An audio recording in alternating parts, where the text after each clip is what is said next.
Today we're going to go over slope-intercept form, but just from graphs. And so we're going to take some notes and then we're going to go through a few problems on how to derive our equation y equals mx plus b, which is our slope-intercept form equation, from a graph.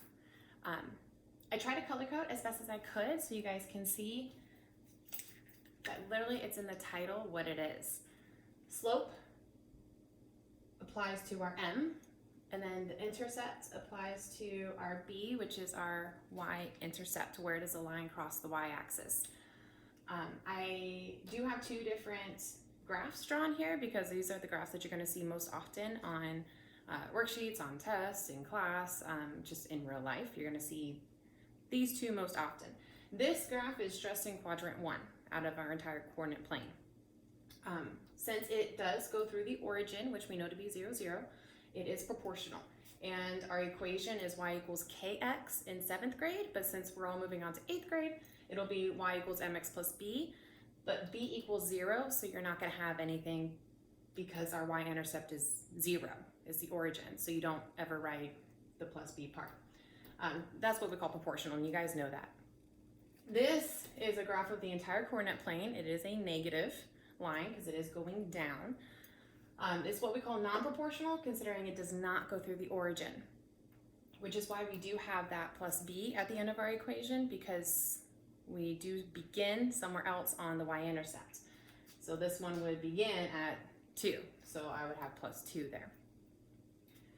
I'm gonna erase this and take some more notes so you guys can write down the m and the b, and then we're gonna go through some examples and hopefully you guys have got it. Okay, the first thing I want to go over is our m, our slope. It's what's moving on the graph. And I'm actually going to write notes here, and I do expect you guys to also write notes or make sure you're writing this down somewhere that you can refer to.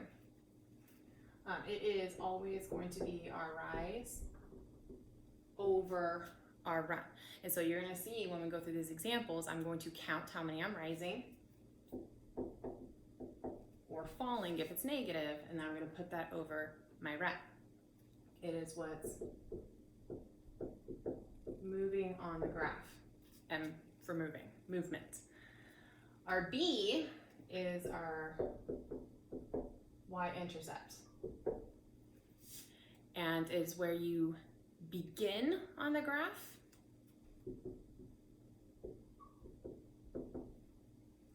and then from there we'll create the equation. That's really all you have to find. You have to find your m, what you're moving, rise over run, and then you have to find your b, your y-intercept. And then all you do is just plug it back into this equation and you're done. So let me draw a problem and we'll get to it. Okay, I rewrote some things. I just wrote my slope is just rise/fall of a run, just so I can have that present to remember how to find my slope. And then I did write after b that it is the y-intercept, and it's also at the point on the graph that's 0, b.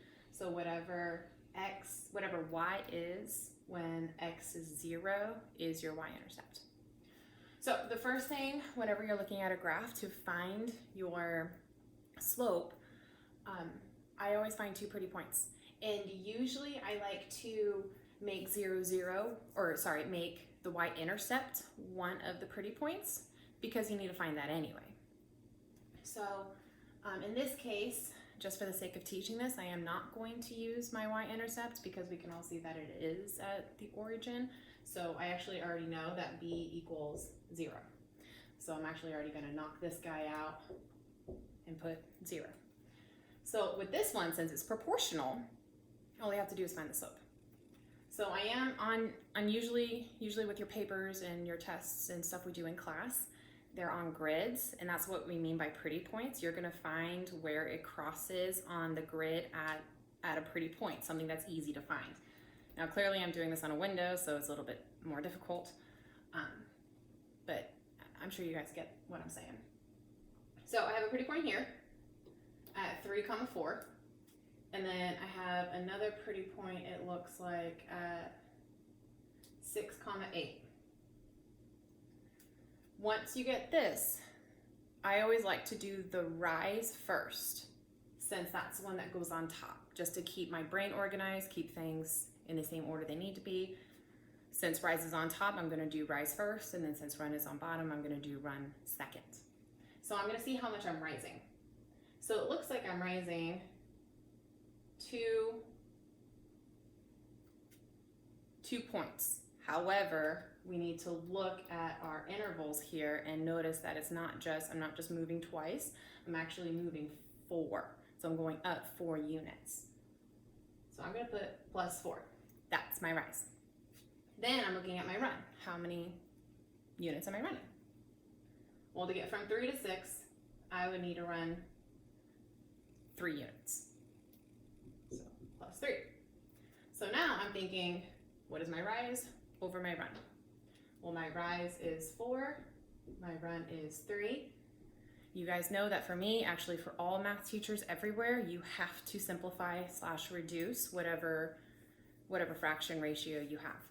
In this case, when it comes to slope, you may leave it as improper as long as it is fully reduced. And in this case, it is fully reduced. 4 is not a prime number, but since 3 is, I can't simplify it anymore. I can change it to a mixed number and I can change it to a decimal. However, when it comes to graphing, leave it as an improper fraction. So I already knocked out my b, which was 0. Now I'm going to knock out my m and write 4/3. And really, we don't even write +0 because it's a waste of our ink. It's a waste of our marker. It's a waste. We don't do it. It's pointless. It's plus nothing. So this is my final answer. We're going to go through about, I want to say 4 more examples before I feel like you guys might truly understand this. And then if there's any questions that you guys have at all, what I suggest you do is write them down and then email either your teacher or email me or shout out or whatever it is. So that way we can address it and not send you on to 8th grade confused on this. Okay, here's our next example. And if you notice, I'm always pulling out what m equals and what b equals. I would do the same. I did do the same when I was a student, just so I know that those are always the 2 things that I need to look for whenever I'm trying to solve for slope-intercept form. So here I can already see that it's going to be a negative slope. And I know that because my line is going down. If you're ever confused at what direction your line is going, you could always just write your name on there. You can write whatever you want, and whatever direction it's going is what it is. If it's going up, it's positive. If it's going down, it's negative. So I already know that this is going to be negative. So after I do all my math, if it comes out that my m is still positive, then I know I'm going wrong somewhere and I need to go back in and check my work. So first thing I'm going to do is find 2 pretty points. And in this one, I am going to use my y-intercept as a pretty point. So here's one pretty point. And then I see another one right here because it lines up with the 3 and it lines up with the 6. So now I'm actually going to use these 2 points and I'm going to count. I'm going to count how many am I rising or falling, because in this case I am falling, and then how many am I running. So it looks like I am falling 1, 2. But again, is it actually 2? Because it isn't. If I'm looking at my intervals, I'm actually falling 6 units. So this will be -6. And then how many am I running? Well, to get from 0 to 3, I would have to be running 3 units. Your run will always be positive. It is up to your rise and fall if it's positive or negative. And furthermore, your y-axis intervals are usually the ones you have to pay attention to, because your x-axis intervals are usually always counting by 1. That is not always the case, but most often, especially in middle school, they'll be counting by 1s. However, it's good to check your intervals regardless, just to make sure. So my fall is -6. My run is 3. We can reduce that, so we're going to. -6 divided by 3 equals -2. There's my slope. So I already found my m. It is negative, which is representative of my line, because my line is going down. Now to find b, I actually already used it right here, where it crosses the y-axis, and since it crosses the y-axis at the 12, I know my b is going to be 12. So now I just have to put in my equation. Instead of writing y equals mx, I'm writing y equals -2x, and instead of writing plus b, I'm writing plus 12.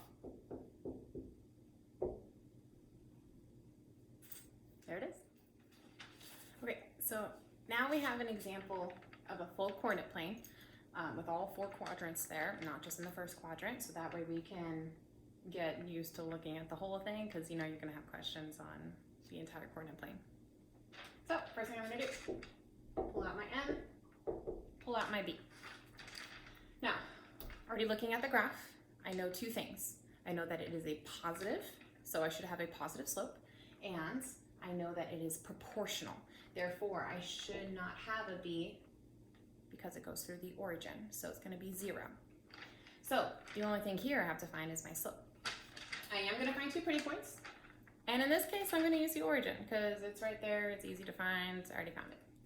So I have 1 pretty point, it's the origin, and then I see another one right here at 2, 1.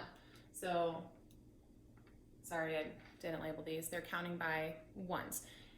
And that actually goes the same for all graphs. If you ever come across a graph that isn't labeled, assume you're counting by 1.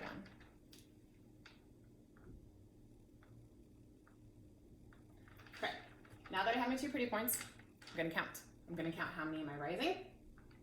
I'm rising 1. And then I'm going to count how many am I running. To get from 0 to 2, I have to run 2. So, rise over run. So my slope is 1/2. Now, in my equation, instead of writing y equals mx, I'm going to write y equals 1/2 x. And instead of writing plus b, I would write plus 0, but we know we don't write that because it's completely pointless. So, that's it for this one.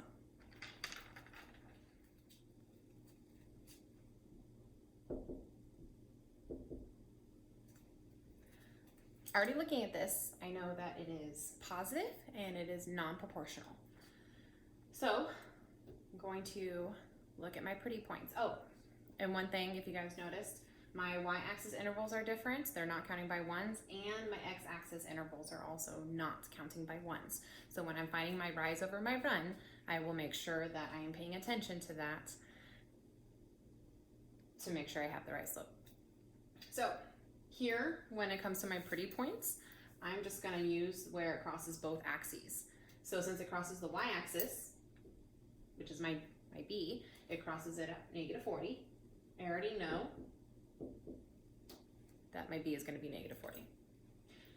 And then where it crosses the x-axis is at 4. So now I have my 2 pretty points. I'm just going to count how many am I rising, considering this is positive, and then how many am I running. So I am rising 1, 2, 3, 4.